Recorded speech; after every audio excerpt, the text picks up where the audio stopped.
Here's an op-ed from 2003 from Condoleezza Rice. Why we know Iraq is lying.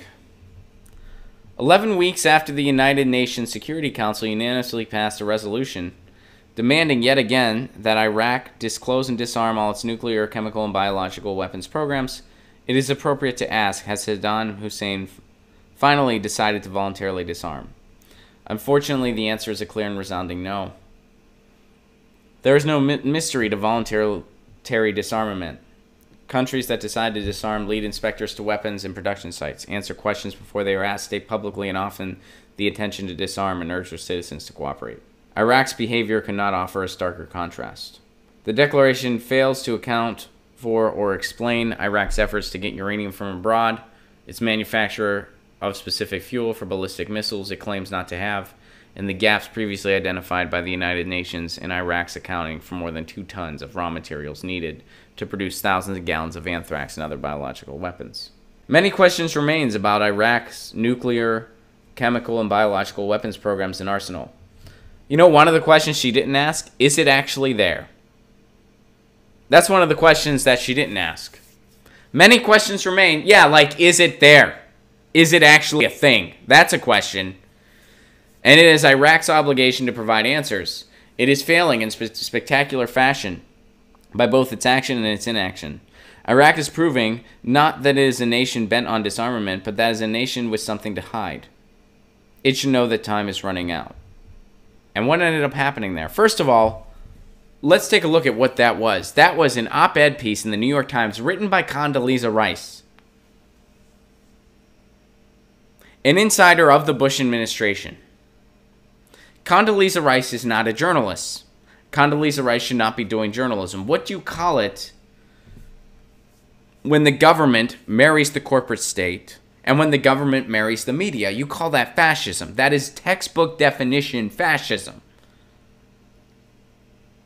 That's just definitionally what it is. And what else did we find out later?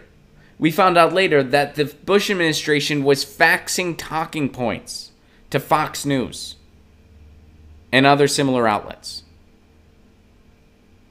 And look, it's not just, look, this is the New York Times. Fox News isn't the only guilty culprit. They're all guilty. Fox News, CNN, MSNBC, The Times. They let Condoleezza Rice write a piece like this. And what ended up happening? The weapons of mass destruction were never there. We started an illegal war. The entire world was against it. We did it anyway. We started the war on terror. In 17 years later, it's still going on. 17 years, it's still going on. Based on lies and deception and the exploitation of resources. These are the lessons we should take away on 9/11. These are the lessons we need to take away. We have the marriage between the Bush administration and the media, the marriage between the corporate hood and the corporate state and government. This is literal fascism. And there were some people that spoke out about this from day one. It didn't go so great for them. Ask the Dixie Chicks. They almost had to leave the country. I think they might have, actually. And we've learned nothing since then. We have learned nothing. History is repeating itself in the same way. We lie our way into conflicts constantly. And if you question it, you're labeled a conspiracy theorist and a crazy person and a purist and a Russian spy and every other name in the book. The New York Times, they let Condoleezza Rice write that during a time of conflict. And it was all lies. Everything in that piece that we just read, all lies. All lies.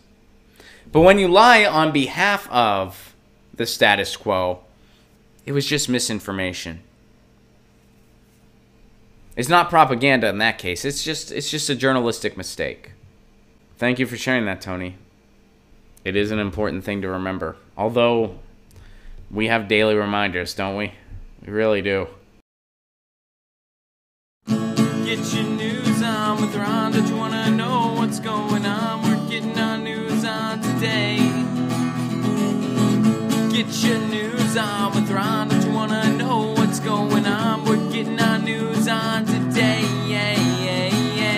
You can tweet me an article at Ron Placone. We'll go through it together and make it our own. Get your news on with Ron. Don't you wanna know what's going on? Getting on